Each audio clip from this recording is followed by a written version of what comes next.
अफ़सोसनाक ख़बर है टंडे मोहम्मद खान मावा से शेयर कई पिया। टंडो मोहम्मद खान में संगावती तकरार तां नौजवान नारी क़त्ल थी वई है। टंडो मोहम्मद खान बांधी वेझो नारी आयशा मल्ला के कुहाड़ियूं हणी क़त्ल कयो वियो आहे।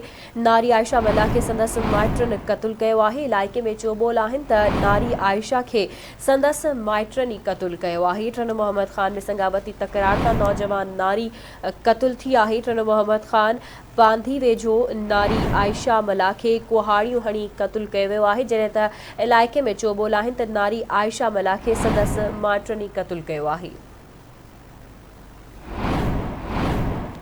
टंडे मोहम्मद खान में संगावती तकरार तां नौजवान नारी के क़त्ल कयो वियो आहे।